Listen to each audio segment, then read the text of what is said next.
Okay, we are live, and it looks like we're going to have about a 14-minute or so pregame show. So we've got a special broadcast today, a couple of important topics to talk about. This is not what I would call an emergency broadcast, but this is definitely an important one. So, yeah, I'm in a pretty good mood.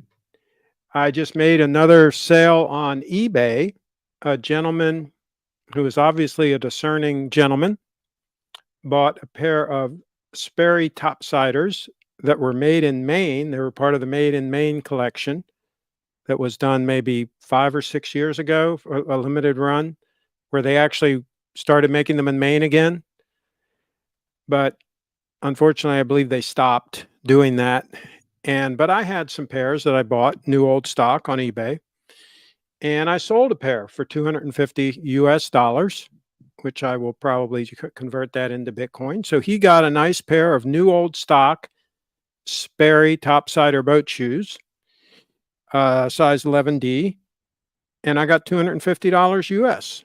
Well, less whatever they take out for the eBay commission. So that's okay because I have a bunch of pairs of made in Maine high-end boat shoes. I've got enough to last probably my whole life. But that's the other thing we want to talk about. Is I was just listening to a podcast under the Moonshots and Mindsets. There's a podcast he just put out today called Aging is Now Optional with David Sinclair. And I actually put a link in the description of this video to the podcast because it is fascinating. The progress this guy is making as far as being able to stop the aging process and even reverse it. Basically, reset your body so that you're young again. So old guys like me, we love to hear this sort of thing. So, the old saying, Ray Kurzweil says, all you have to do to live forever is live long enough. In other words, if you can live long enough to where the technology is available for you to live forever, you'll be able to live forever. Question is, when is that technology going to be readily available? And will we be able to live until that point in time? Patel Felipe, Craig, would you ever recommend Lange? The problem with Lange is I don't like most of the case designs on them, especially the way the lugs are designed. So I just have some issues with the appearance of the watch. And, with the 002 Stunner that I've got on my wrist right now, it is hard to beat this watch for a dress watch. It's so comfortable. It sits nice and flat on the wrist, but it's not so thin that it's not, that doesn't have enough presence. It's like about 10 millimeters thick. So even if I have like a shirt cuff on and you're seeing the edge of it, you get a nice little touch of 18 karat gold there, flirting with the person under your sleeve.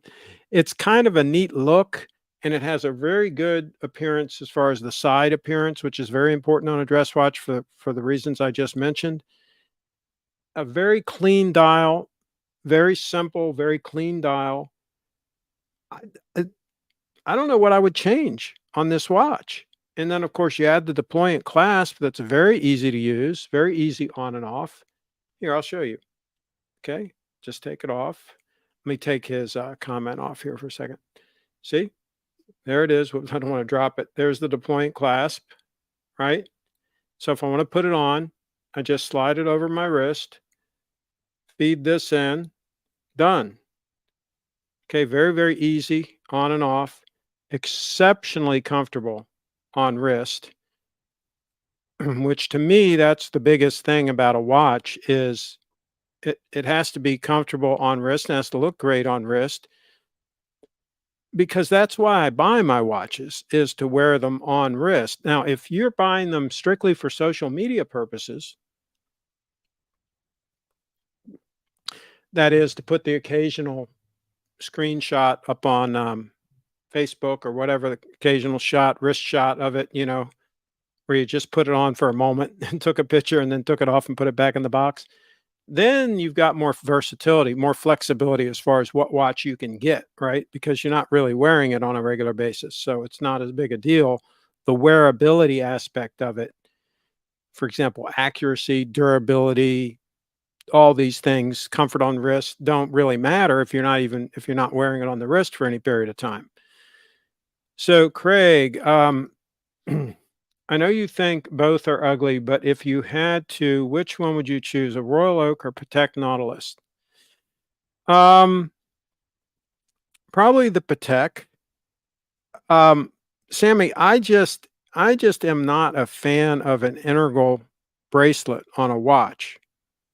I just think it's silly. I think there's no reason to do it. It limits your versatility with the watch, right? If you did want to replace the bracelet at some point, it's more involved. If you want to switch to a leather strap, it's more involved. Everything is more of an issue, and I don't see the upside to it because I don't think they look better either. And man, now maybe it's my prejudice against integral bracelets that's talking right now because my first really cool watch, I think I was probably 12 years old when my uncle gave me, actually, did my dad give it to me? I think my dad gave it to me. He went to visit my uncle in Japan, who was living in Japan at the time, and he bought a Seiko Bellomatic.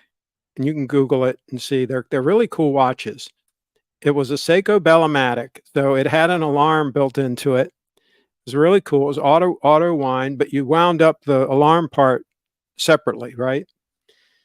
It was a great watch. I loved the watch. It looked great. The dial looked great. And this was back when all Seikos were made pretty well, the early 70s, right? When all the Seikos were pretty well made then. I'll put it that way. They had a reputation for being well made. The one my dad bought was a 33 jewel, not a Bellomatic. He bought one for himself too while he was in Japan. But anyway, I love that Bellomatic. I wore it all the time. And the bracelet had an issue. It started to come apart or something because I wore it a lot. I wore the hell out of that watch. It had an integral bracelet. So it was a major ordeal to try to figure out what to do, right? And that kind of soured me right then and there.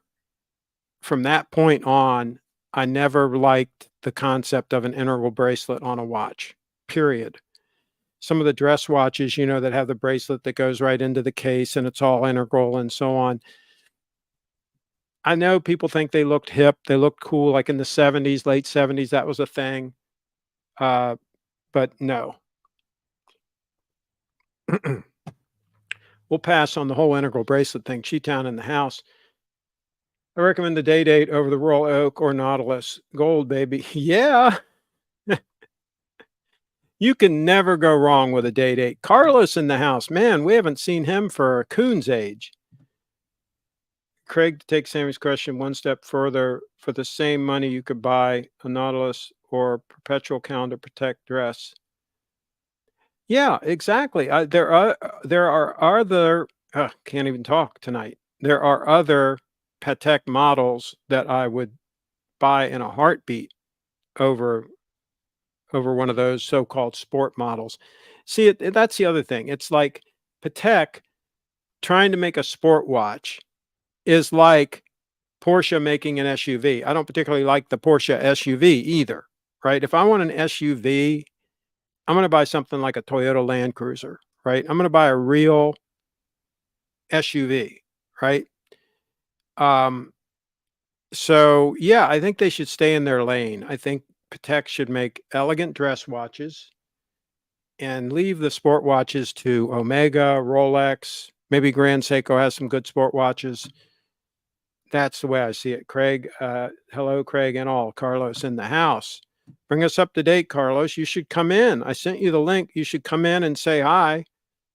Kyle hopefully will be joining us soon to bring us up to date. And then I've got some breaking news from one of our often viewers. I'm I'm not going to name his name unless he authorizes it, but he sent me a picture. I'll give you a tease here. He got a very difficult to get Rolex by just walking into an AD and asking for one.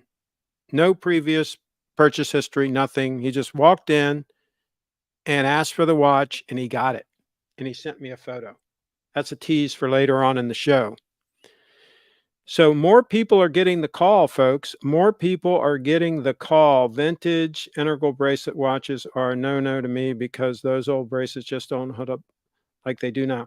But even Cheetown, even if they do hold up better now, if you wear a watch enough, and I always think about a watch in terms of something I'm going to wear a long time. Even if I don't end up doing that, I still want to think that I might do that. So I want something that even if I wear it a lot, I don't have to worry about an integral bracelet failing. So speaking of guests, we're going to pull Kyle up and see if we've got any audio. Can you hear me? Yeah, I can hear you. Okay, and I can hear Kyle. So so Kyle, bring us up to date. What the heck happened? You left town. The I left. storm came through. Yep. What happened? Well, that wasn't planned. So we had a trip planned to go down to Mexico and over to Catalina Island, which is the small island off the coast here of Los Angeles. And so we were already doing that. When we got back, we had a couple extra days that we were off. So I didn't even know about this hurricane thing until I got back, and we said, well, we were planning on leaving anyway. So we drove out to Arizona, Prescott, which is where my mom lives. And so, yeah. So you had a place to stay there.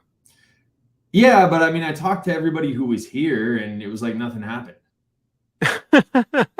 Yeah. So the media just hyped it and it just ended up being a non-thing? Yeah. I think it was a couple of light rain days and that was about it. A couple of rain days. Yeah. So it was a total scam. It was a total scam.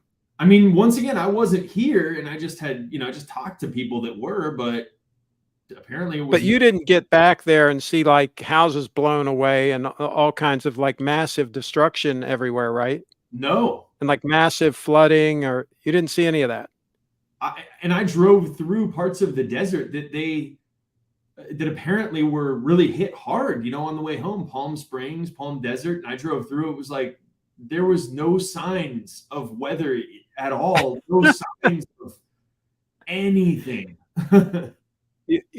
I had a similar experience. I was down in Florida and they had a fluke storm come through. This was not really hurricane season.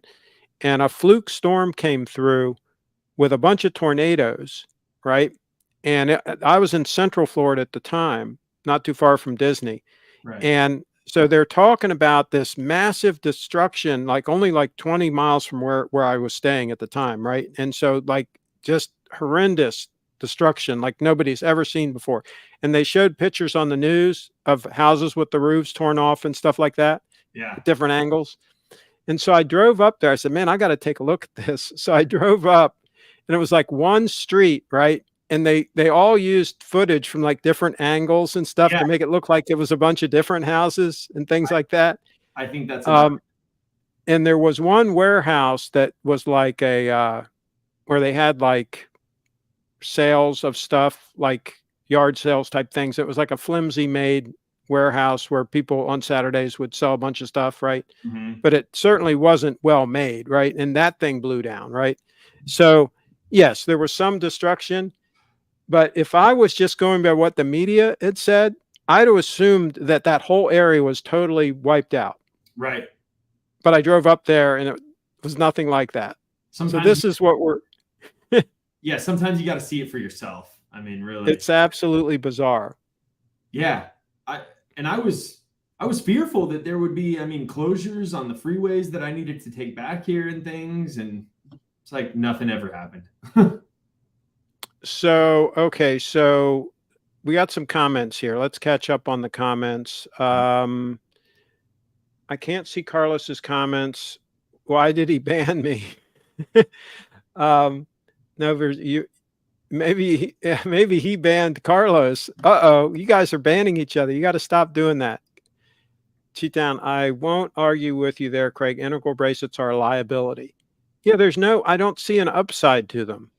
Because do you think, Kyle, that they're really that much more attractive? I mean, the bracelets we have now on like a modern Rolex or whatever, they integrate fine with the case without being an integral bracelet, right? Was there ever anything good about them? I mean, what? I know. What was the reason? I don't get it. I don't know. Kyle's right. It was like a tropical rainy day in March. Um, Carlos says, I'll be in Arizona for a few hours on Monday. I will be driving from LA to Austin. Are you going to see Carlos? Didn't know. Kyle, are you going to see him? Carlos, come through. Carlos, you got to hook up. Although I might Okay. not be here on Monday. I think I'm leaving on Sunday night for a couple days, but yeah. Uh-oh, you guys get around. Cheetown, Hurricane Hillary didn't hit us hard in San Diego. I'm down in the south part of San Diego County. We can't drink our tap water here because of the sewage spill from Tijuana.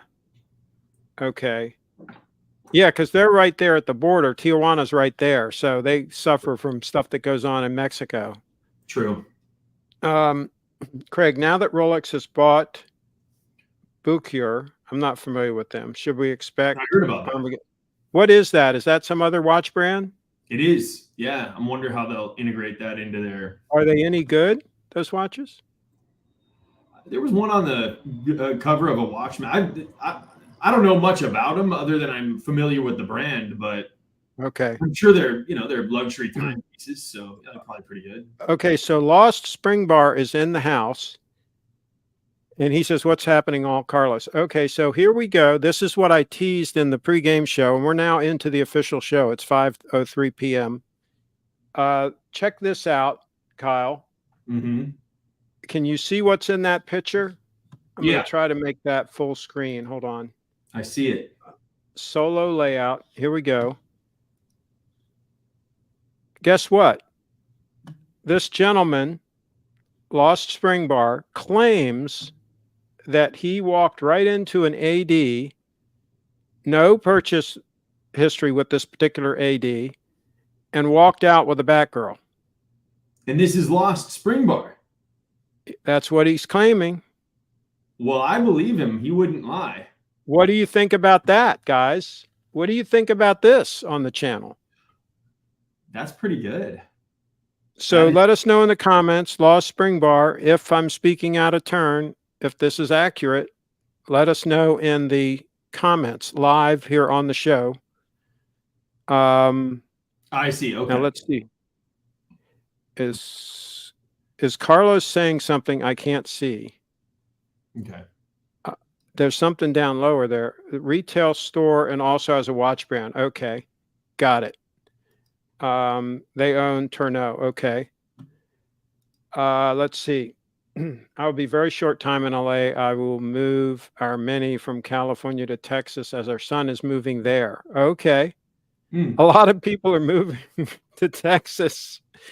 I still think Florida is the better play than that, but teach their own. Texas is windy sometimes, and the weather's not. The weather can be dicey sometimes in the winter. So our beach is unswimmable because of the sewage spill, but our tap water is now contaminated. Schools and local businesses closed. Boil your water. Yeah, that's not good. It's like a third world country having bad water. Well, everything's going to kind of pot in California, right, Kyle? Things aren't great there, correct? As far as what, weather? Are we talking as far about as everything? Okay, let me exit solo layout here. Hold on a second. How do I do this? Oh, here we go. Last time I tried to do that, I cut myself out of the whole broadcast. I was doing the broadcast. Oh, yeah, you don't want to do that. So anyway, Craig, would it be a win if Rolex were to offload the Tudor brand onto the Swatch group? Yes, absolutely. They don't need that distraction. They should just focus on making the best sport watches available to man. That's what they should focus on, not making some second tier junk watch. Kyle, would you buy it straight up, honest with me? Not because you're on the channel here or whatever. Would you consider buying a Tudor? Why?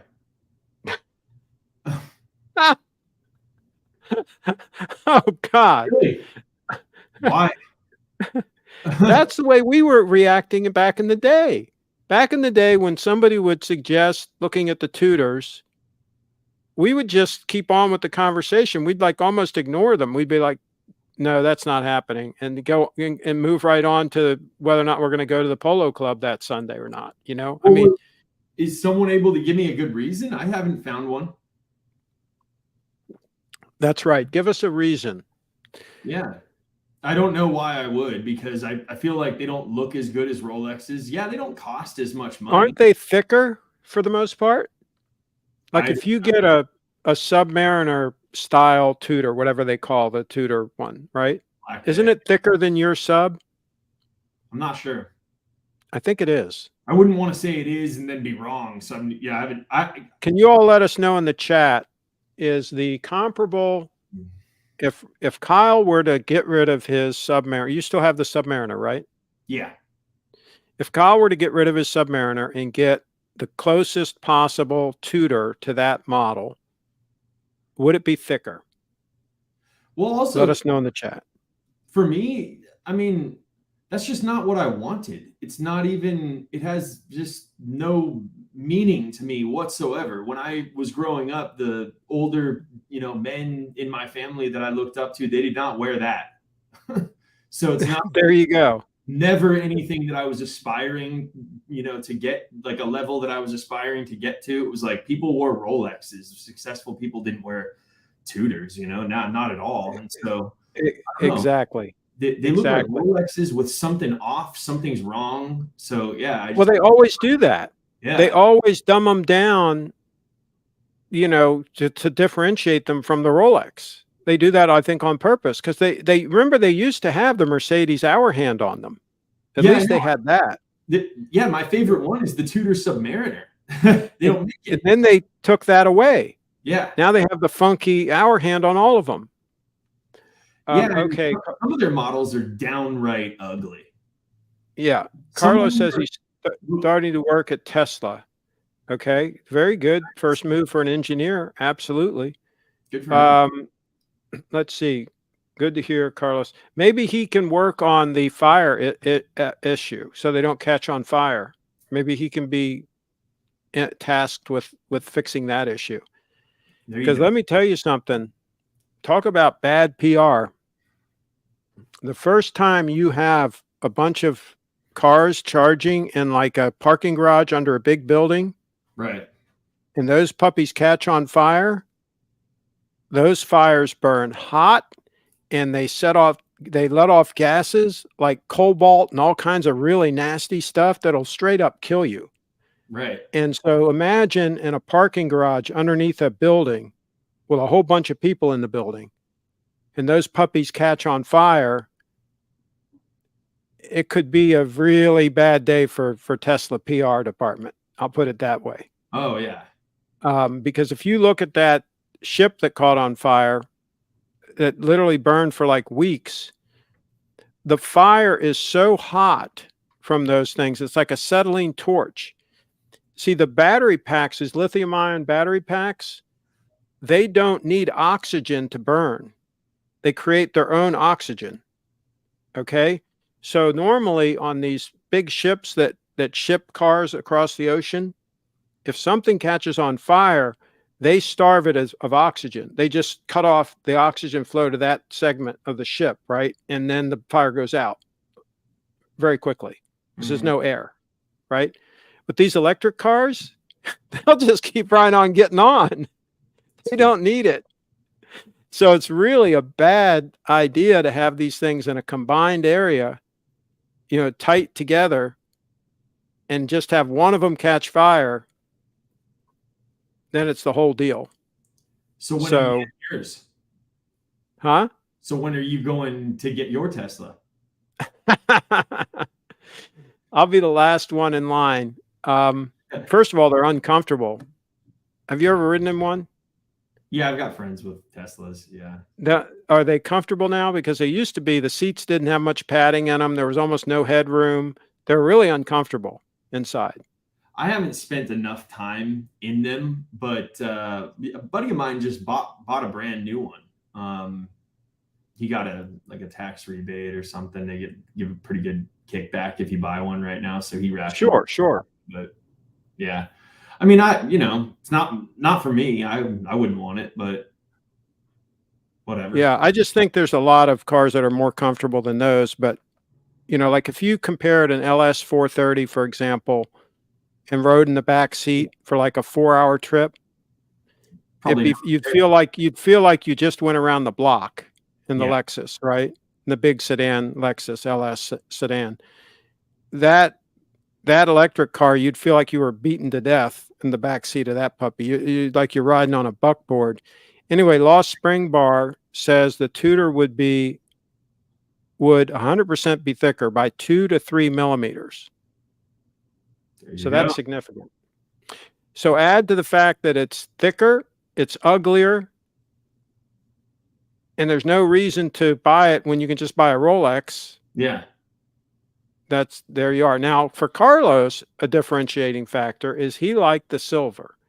He went for that gimmick of the silver. So if you like the silver, all right, you kind of have to go with Tudor because Rolex doesn't make a silver watch. And Rolex used to not make titanium either watches, so you might have gone for a Pelagos just because it was titanium or something. But now Rolex has a titanium model, so. But not that many, though.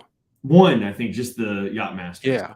Yeah. So depending on what you want, if you want something, well, at least particular, they come up with a reason why you might do it, because maybe it isn't the material that you're after isn't offered in the Rolex catalog. So that's at least a legitimate reason. Yeah. Okay. Yeah, exactly. Right. You're getting something different. Yeah. Yeah. Yeah. But for me, I mean, I'd rather just wear a Casio. I have a $20 Casio, and if I was to sell my Submariner, I'd probably just wear that. You also don't you also still have the other Rolex? Oh yeah, I have two other ones actually. I have an Oyster. You have an Oyster Date? Do you have an Oyster Date or just an Oyster? Oyster Perpetual, and then Air King, the old Air King. Yeah. Mm-hmm. I like the Air King. Yeah. Me too. Yeah. Maybe I'll just go to that, sell all these, and just go to that. That's a hell of a watch. Closest Tudor to a sub is the Pelagos 39. It's 11.8 millimeters thick. 42 millimeter Pelagos is 14.2 millimeters thick. So that's interesting. The 39 is nice and trim. It's 11.8 mils. Not bad. So if that would be the option, that would be the way to go, would be the 39. Right? You wouldn't want to step up to the 14.2 millimeter thing. So yeah, interesting data. See, we get the facts on this channel. Lexus and Craig, epitome, I can't pronounce it, of classy. Okay. I don't know why it is. It's just Tudor doesn't make me happy. Like I would just rather wear a junk watch that's like $20 and know that I got money in the bank. Having a Tudor would make me sad. I'd say, oh no. I can imagine. Yeah. So Carlos says, I never drove a Tesla, but I will rent one in Texas just for. Yeah, Carlos, let us know what you think. Let us know honestly what you think. Is there enough padding in the seats? Does it ride like a buckboard if you go over like a rough road? You got to test it on just not the smoothest road. I mean, any car feels pretty good on a really smooth road, right? I mean, you don't need much of a suspension to do that. But take it on a road that's a little bit rough and see how that thing, it'll probably knock your fillings out of your teeth. Yeah. So Lost Spring Bar, Pelagos 42 millimeter is like 4K, and the titanium 42 millimeter Yachtmaster is unobtainable and 14K. We don't talk with regard to price on this channel. We buy our watches without regard to price, Lost Spring Bar. If price was the issue, that you just wouldn't spend $4K, you'd buy a $20 Casio. Here's the thing. When you buy anything, always consider what you're buying without regard to cost. And then once you hone in on what you want, then figure out if it's affordable, if it's doable, if it's within reason, all that, as opposed to looking at price first, right? Price should be looked at last, because there might be a way for you to get that thing that you want at an affordable price. Okay. There might be a hack you can do, right? So, like, for example, a friend of mine liked my Breezer. Have you seen my Breezer, Kyle? I'm not sure if I have. Okay, I'm going to show you a picture of my Breezer. If I can get it going here. But those are reasons. Those are reasons why you might do it. I just would say, well, if price is a concern, just get a G-Shock or a Casio. Then you don't have no money in a watch, and it'll tell a pretty good time. That's correct. Okay, so here we go, Kyle. So here's a Breezer. Okay, let me make this full screen so you can see it better. Solo layout. Okay, so that's a Breezer. Okay, that was made in California in 2003. Nice. It's got fenders, it's got lights, it's got, I think it's 7 speeds, and it's not, and the gears are in the hub, so it's designed to be like used in bad weather and all that kind of stuff, and it just keeps working. And it's got a full chain guard. It's a commuter bike. It's designed for people that commute to and from work, right? And it was made in the United States of America, okay? In California, as a matter of fact, I believe that was where that was made in 2003. So my buddy saw the bike. I was riding the bike over to the market to get some fresh cantaloupes and some corn and stuff, right? That fits right in those saddlebags that are on it. He said, man, that's a really nice looking bike. And I said, well, here's the deal. You go to Facebook Marketplace and you search Breezer, Breezer. And if you get lucky, you'll find one in your area for sale for maybe $200. That's been garage kept, that has been used very little, hopefully, that's in mint condition. And you snag it. And whereas if you could buy one today new, it would probably be around $1,000, because they've got them on their website, but they don't have the same model. They have a lesser model for like $500 or $600, and I don't even think that one's made in the USA. So if we compare apples to apples, this thing would probably be $1,000 now new, right? It was around $600 when I bought it in 2003. Okay, so it wasn't cheap then. Right. But the point is, that's the hack: is you can find one that's garage kept in mint condition and pick it up for a couple $100, right? So that's where you focus in on the item that you want to get first. Then you figure out, okay, how do I get it at the best price? If it's a Rolex, right, you might have to go retail.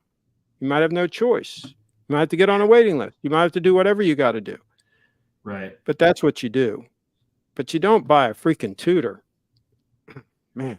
I mean, unless maybe that's what you grew up and your dad had and you wanted it or something. It's like, no one I knew had that. And so I never looked at that as like, oh, that's what I want to get to. And so it just wouldn't make, it's about what makes you happy. And if it doesn't make you happy. Okay, so here's a really good question here. We get great questions on the channel here sometimes. Craig, is the Toyota hybrid engine superior to a Lamborghini V12, similar to GS spring drive versus AP high complication?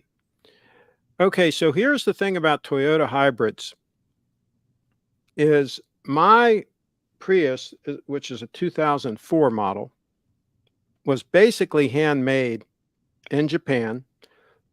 Excuse me. And very high quality car. The battery pack, the hybrid battery pack, is still original. It's 20 years old. Runs great. Runs like new. So it all depends on what you get. When they came out with the LS in 1990, I have to cough here. There's something in my throat.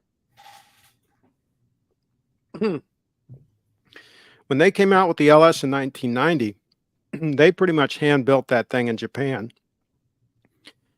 and made it exceptionally high quality because they wanted to make a splash. They wanted it to catch on. They wanted it to get great reviews. They did the same thing with the 2004 um, Prius. It was a new body style. They had had the previous body style for a couple years. And they wanted to go mainstream with the car. They wanted it to catch on. So they took their time and they built something that's almost indestructible. That's very low maintenance. That, yes, no Lamborghini, no Ferrari, no BMW, no Mercedes would run for 20 years and 150,000 miles or so with minimal maintenance. Ain't going to happen. Ain't going to happen on this earth that any of those cars that I just mentioned are going to go 20 years and 150,000 miles with minimal maintenance and very affordable maintenance. So, which is better? I say the Toyota's better, but it depends on what you're into. If you want something that's going to require a lot of expensive maintenance, then you absolutely want to buy a Lamborghini, a Ferrari, a Maserati, a Saab, even a Volvo is expensive to maintain. Of course, a BMW, a Mercedes. And if you buy the Mercedes, get like, whatever the top of the line, S-Class that they have, right? That puppy will take you to your knees with maintenance, okay? And always take it to the dealer, right? For all the maintenance. So yeah, that's how that whole thing works. What do you think, Kyle? What's your take on that? We lost your audio, I think. No, I don't think so. There you are. You still hear me, right? Yeah. Well, Yeah. Why not just get both? If money's no option, you just have one for pleasure, the other one for commuting, and you'll be good to go. But it's weird to compare the two to me. It's like, yeah, and if you have a lot of money and you want something really nice, then you could buy yourself a mint condition LS sedan from back when they made them right, not the new ones, they're no good. You could get one in mint condition, take it up to the car care nut guy, have him go through it without regard to cost. Just tell him, hey, go through my LS. I just bought a 40,000 mile LS that's 10 years old, garage kept. It's like fucking new. Excuse my French. It's never been wrecked. The paint's perfect. The leather's perfect. The wood's perfect. The dashboard's perfect. It's not sticky. None of that stuff, right? But I want you to go through it. I want you to make sure that everything is the way it should be. And he goes through it and it's like $5,000, right? Okay, fine. Give him $5,000. Now you got a Lexus with 40,000 miles on it that'll easily go another 100,000 miles without even blinking. And you've got the Lamborghini sitting next to it. I'd actually go with the Porsche instead, but pick your poison. Then you got the perfect 1-2 punch. You've got a super reliable, super comfortable road car if you got to go on a road trip, the Lexus sedan, or if you just want to putt around town, you can putt around town with that too. And it's going to be bulletproof, reliable, and it's still going to require maintenance, but nothing like the other vehicle, right? Right. So yeah, you got your cake and eat it too in that scenario. Wouldn't you say, Kyle? I would. Yeah, I would agree. I mean, I don't know. For me, Lamborghini never really appealed to me. So even if I had the cash to drop on one of those, I wouldn't buy it. Kind of always preferred Ferrari anyway. What would be your hypercar of choice if you wanted one exotic and then a runaround car? What would be your combo? I mean, okay, I know I just said that Lamborghini was never anything that I really aspired to anyway. But like when I was growing up in that, like the wall poster cars were the Ferrari Testarossa and the Lamborghini Countach. So maybe one of those or a Porsche 959 or something from older cars. I like those ones that were like 80s cars and stuff. So yeah, that's probably what I would go with. And then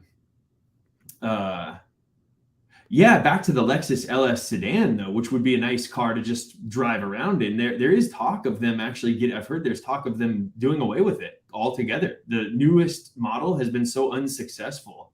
They might. Yeah, it's gotten ridiculous. They've gotten too expensive and they're not that great and they're ugly. They screwed up the front end.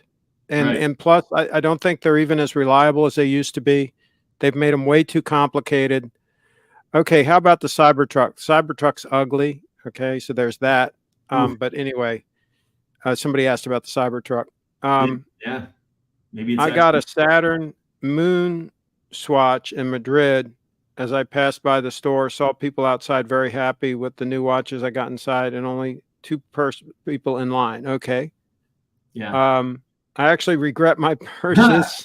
It's nice, but pure plastic. You can sell Um, it probably, Carlos. I sold mine. yeah. So, yeah, it's an interesting thing where they kind of they screwed up, just like, you know, how Grand Seiko won't listen to us. Hmm. Toyota and Lexus wouldn't listen to us either, right? If we told them what to do, all Toyota needed to do is bring over the Land Cruiser like 70 series, you know, one of those real Land Cruisers that is overseas Yeah, that's that what I all was the hoping terrorists you do. use, that, you know, that all the terrorists use and stuff. Not Yeah. even the one that they brought here before. That's the higher end, you know, it was the Yeah. 100 series, then the 200 series, then the 300 series. But the Series 70 Land Cruiser, the one that's really rugged, that has Yeah. a solid front axle and all Yeah. that I've stuff, never had it here. that's still sold all around the world. I know. And it's a brute. It's a freaking brute, I right? know. Why didn't they just bring that over here with like an inline diesel, you know, and just sell that puppy over here as a Toyota? And then as far as Lexus goes, get rid of that ugly grill that I don't know who was thinking when they designed that freaking grill. Really? Go back to the grills they had before. Yeah.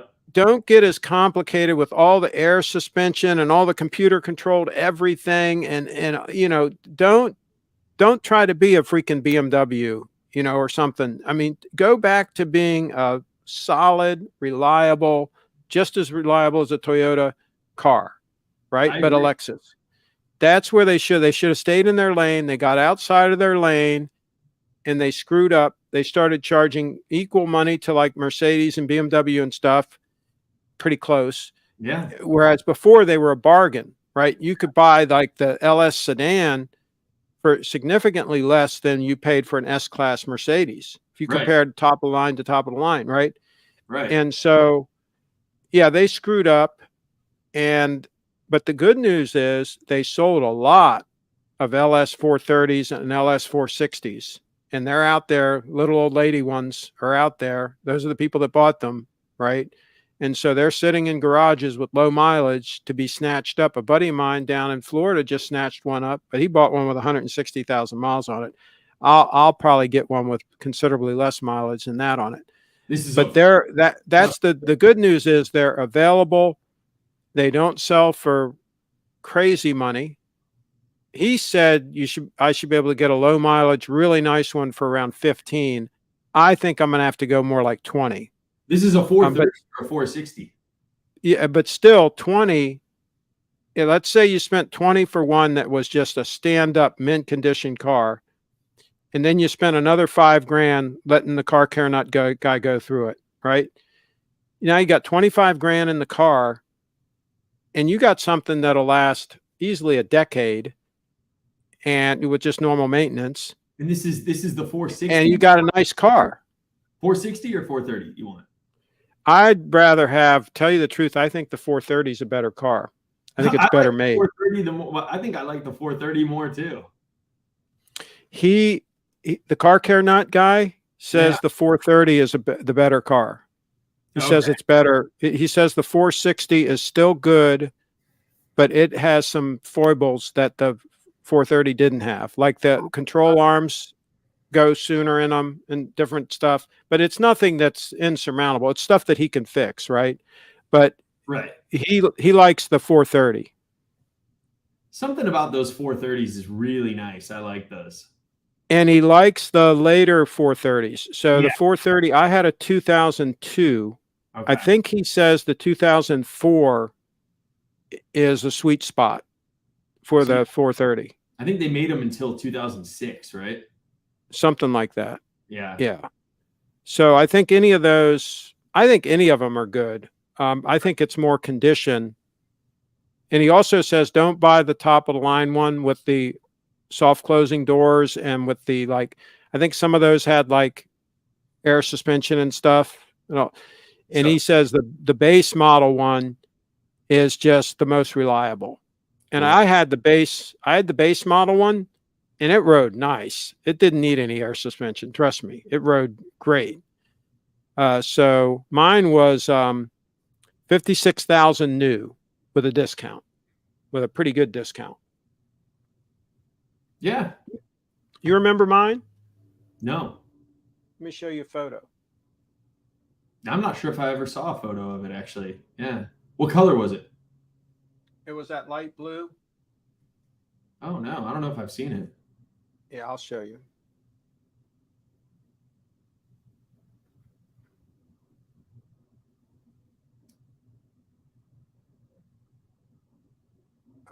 So who buys an LS 430 and then letters it up? You. Let's go to Solo. Here we go. Solo layout. Okay. So yeah, I bought it at Pohanka down in Virginia, and he gave me a good deal. And then I took it to my sign guy and had him letter it up. There's my sign guy. There it was before the lettering. It's like that light blue color. Yeah. So where is that car now? I sold it because I was having trouble lifting the Segway. Hold on, let me get this out of Solo layer. I was having trouble lifting the Segway up and putting it in the trunk because I had to lift it over the trunk lid and reach and kind of lower it. It's 90 pounds. And I'm like, it was not easy. It was awkward, right? And so that's why I bought the Prius 2004, because it's a hatchback and I could use little ramps and I could just shoot the Prius, the Segway right up into the back with the power, right? And so that's the only reason why I got rid of the LS. I'd still have the LS probably today if I could have managed the Segway with it. But I'll tell you, the Prius was a pleasant surprise because it rode and drove almost as nice as the LS because it's very aerodynamic, right? So it's very quiet going down the highway. It's one of the most aerodynamic cars, the 2004 Prius. Also, the 430 was very aerodynamic as well, by the way. The LS and the LS 400 was very, very aerodynamic. That's why they got them up to like 25 miles to gallon on the highway with a V8, right? So all of them are very aerodynamic. So that makes it nice and quiet going down the road. Now, the Prius is not as quiet as the LS was, but still very acceptable to where you can carry on a phone conversation or whatever you need to do. So I was pleasantly surprised that the Prius wasn't that much of a step down as far as usability and comfort, and the seats are very comfortable. So yeah. Okay, so that's all we got in comments. Carlos's comment is the last. What else do we have? We talked about the people getting the call. Have you heard about any other people getting a call on a Rolex? No, not really. No. No, Okay. I have not actually. No. But do any of the Rolex dealers there have the gold GMT? Well, from what Brett told me, he's supposed to get one pretty soon. Is what the AD that we purchase our watches from. They've told him it shouldn't be too much longer, that he should be waiting for his. So I still haven't seen one. I had to get a new rep that is like handling my account now over there because the last guy that we had there, he's no longer with the company for whatever reason. I'm not sure what happened there, but he's no longer there. So I had to get a new rep, and I put a call in anyway.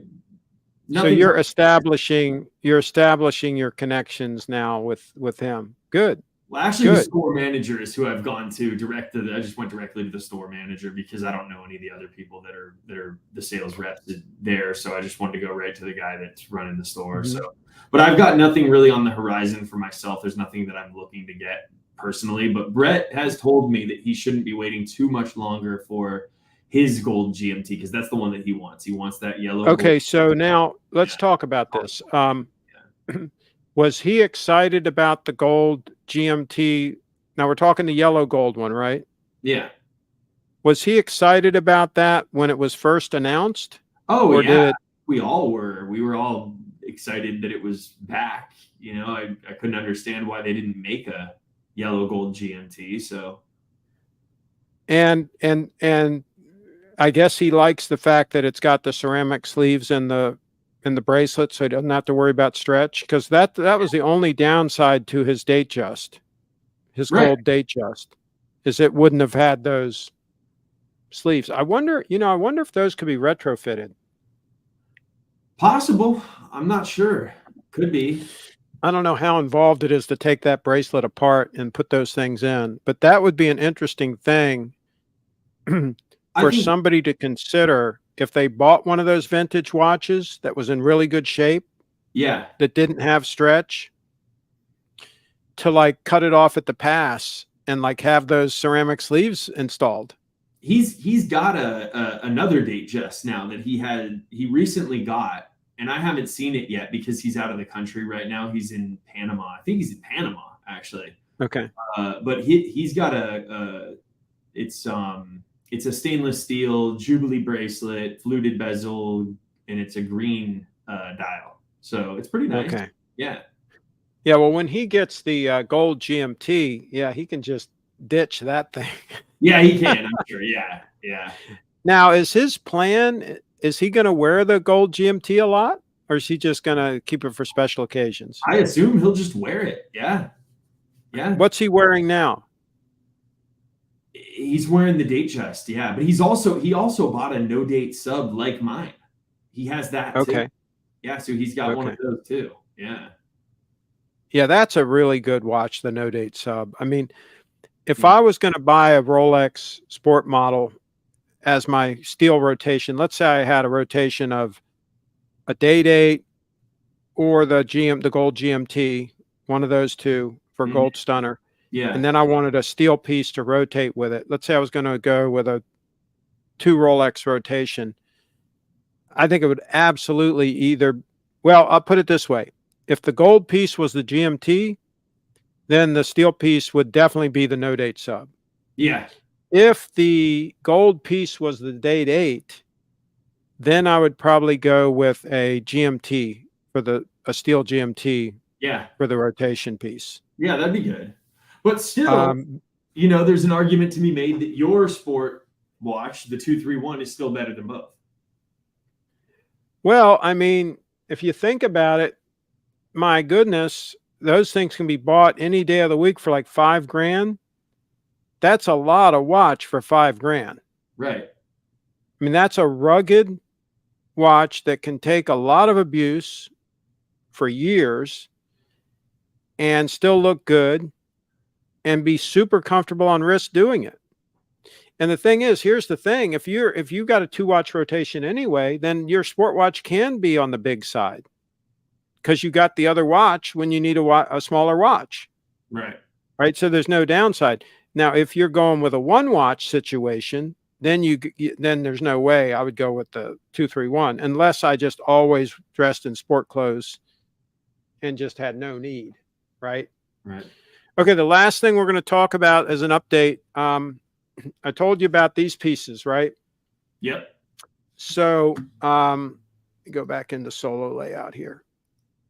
Okay, so I told you that I had ordered some more of these things, right? Yeah. Now, see, that you have to be careful when you deploy this thing. Okay, the proper way to deploy it is pointing down like this, right?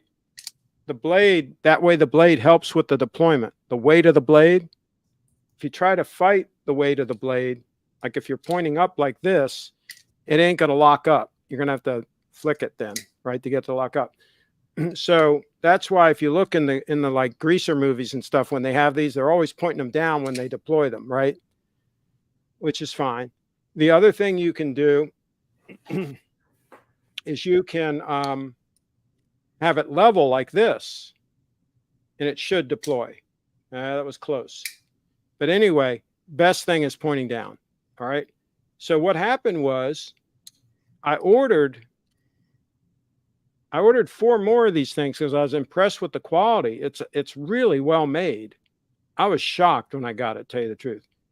And then they shipped, and they were hung up in New York for like a week. They didn't move the tracking. They went through customs and all that, and they were released from New York, but they just sat there. No updates. And then I got another update like a day ago that said something like they were released. So I don't know if that means they're now on the way here or what's going on. But in the meantime, the website that I ordered it from has removed all the knives, not just this knife. They removed all the knives. Weird. So I don't even know at this point, A, if I'm going to get the other knives, and B, what they're going to be. Wow. I have no idea. Huh? Wow. I mean, think about it. Because here's the thing. When I ordered this, they claimed that they were made in the USA. Right. And then it shipped from Hong Kong. And then I get it, and it says made in Italy on the blade. So I'm like, what's going on here? Right? So I think, just from examining this, I think it was made in Italy because it's very high quality. It doesn't feel like a Chinese made knife at all in any way, shape, or form. So I think what this website does is they buy stuff in bulk from different suppliers, and then they sell them. And when they're sold out, they go on to another thing. I think that's their mode of operations, and I don't think they care where they get them from. Well, so in this case, they probably just bought a bunch of knives from some maker in Italy and then sold them out. And then once they were gone, they were gone. Just saying. So anyway, I have purchased some stuff from Asia that says made in Italy on it. Oh, that could be a scam also. Yeah, it could be. But the thing is, it's the quality. Right. It's not, it's the blade itself, the weight of the blade, the weight of the handle, the brass liners in here, the way the rivets are. I mean, I've had years ago similar knives that were absolutely made in Italy before they were even anything was coming from China. I remember a time, this is how old I am, when if you saw something that was made in China, it was unusual. It was not like it is now, like it's unusual if it's not made in China, right? Back then, it was unusual if it was made in China. We had stuff made in Japan. I was gonna say, I just was at my mom's house in Arizona, and I was looking at her Barbies from the early '60s. They were all made in Japan. They say Japan made on them. Yeah, on the Barbies. Yeah, that was the cheap stuff. They were cheap stuff. Crap, it's made in Asia. The cheap stuff was coming from Japan. Right. That was the slur was, oh, that's made in Japan, right? Right. It wasn't until later 80s. that Japan started focusing on quality. Right now, if something's made in Japan, Japan made is that's good. That's a good thing now. Exactly. They pivoted. They pivoted to quality, right? And guess what? China is trying to do that now. They're trying to pivot to quality also because they've got demographics issues where their people are getting older. They don't have as many young people, and the people expect to make more money. So they don't have the edge that they had as far as cheap labor anymore. Vietnam and other places are taking over that. Right. So the cheap manufacturing and all that is going out of China. And now China is trying to pivot to be a higher quality manufacturer. I don't know if it's going to work or not because they've got too much competition. at those price points. I mean, people might even start making stuff here in the US if the price gets high enough, right? And so it's going to be interesting to see how that all plays out. But anyway, all that to say that this thing is hefty. This thing has weight to it. It is solid. I mean, like I say, the spring, I mean, sure, they could have maybe made the spring a little stronger so that it could deploy any which way, but I don't think that's necessary. I've had a lot of these knives where you are supposed to deploy them the proper way for them to get the lockup. Mhm. So that's not really a ding, but it's going to be interesting to see if the ones they send me now, I ordered some that are 9 inches. This is 13 inches, okay, overall length. I ordered some that are 9 inches. I think I ordered 3 that were 9 inches and 1 more that was 13 inch. Because this thing is kind of overkill a little bit. This thing is freaking huge, A right? little bit, yeah. I mean, this is like a sword, you know. It is 9 good. 9 will be good. This would really do a number. I'll put it this way. And this blade is just razor freaking sharp. It comes to a razor sharp point. The edge all along the side is razor sharp. There are experts that will tell you that in close combat situations, a knife is scarier than a gun. Yeah. Because you can do so much damage so quick with a knife. But, you know, you can just really screw somebody's whole world up with just a few moves. Right. Maybe even before the guy with the gun even gets it out of the holster and is able to do anything, right? You might have already dealt with the situation. So it's a scary thing to come up against somebody with a knife, especially if they know how to use it. But anyway, that's for another day. All right, we're going to let everybody go. Let's see. We got a few more comments in here.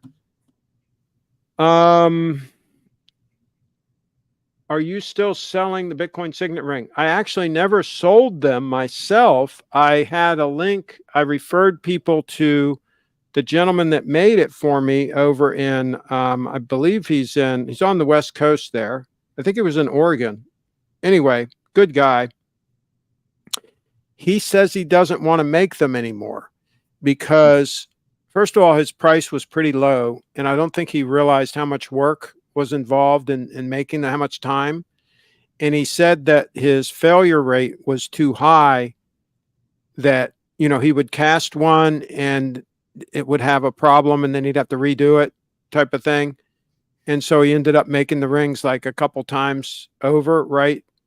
And so he just said he'd just rather not make them anymore.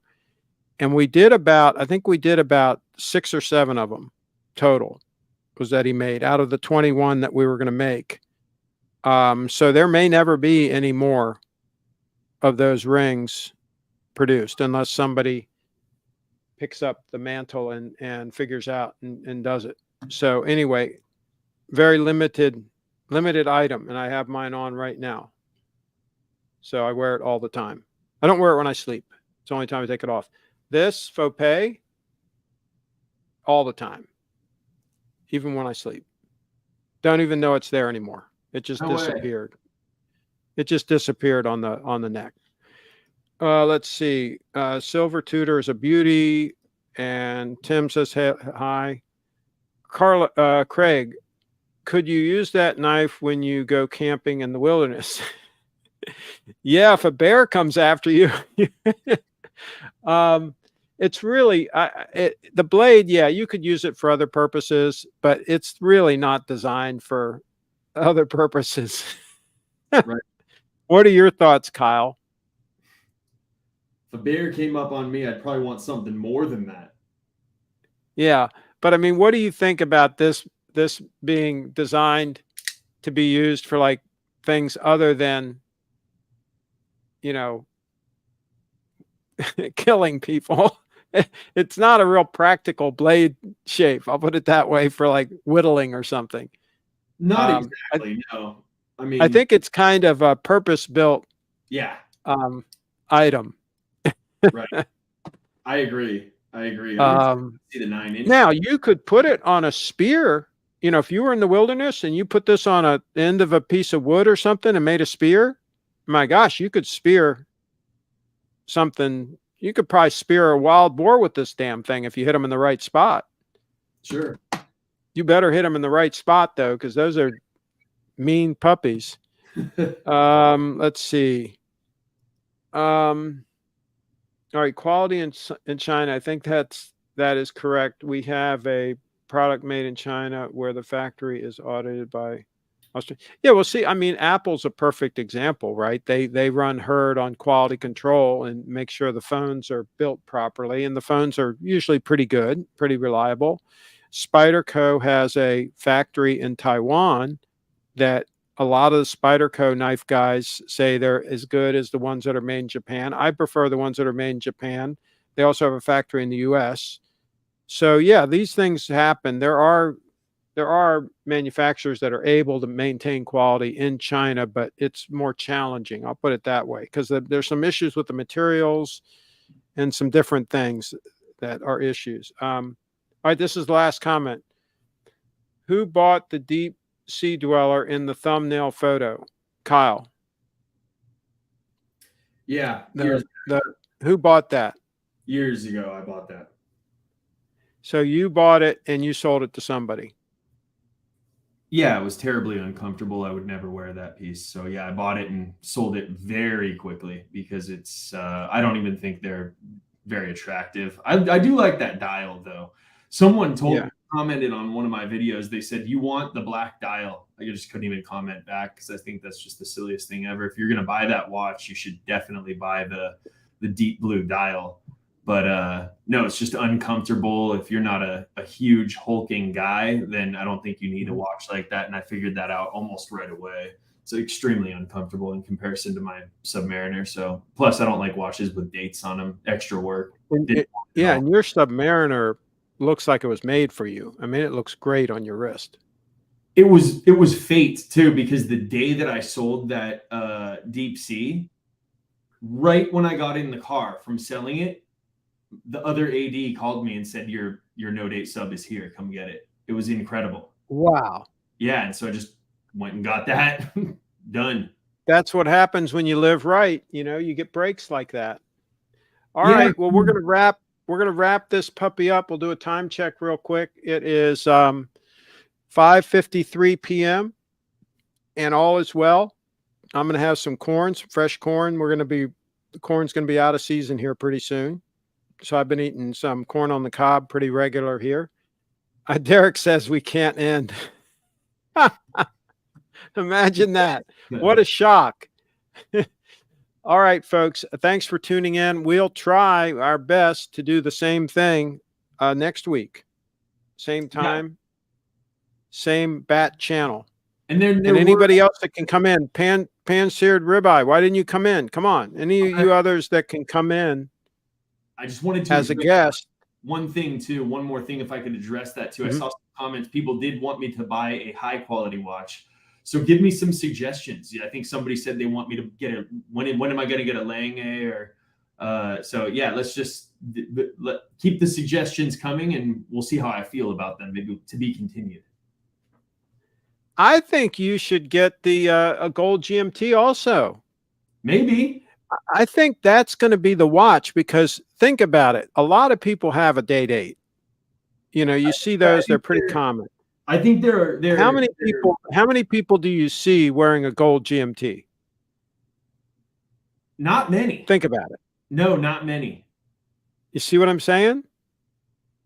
And I think that's always going to be the case. Yeah. I agree. Yeah. So I mean, so that's an argument right there. That's an argument right there for the gold GMT. Right. I'm interested to see how comfortable it is on wrist. Oh, I'm sure it'll be fine.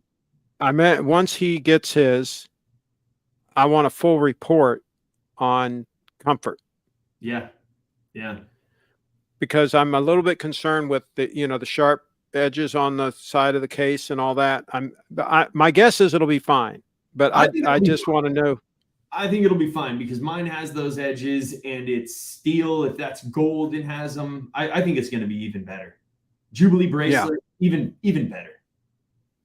Yeah, I think it should be awesome. Yeah. All right, everybody. Thanks again for tuning in. We are out of here. Thanks for coming on, Kyle. Yeah. Thanks, guys.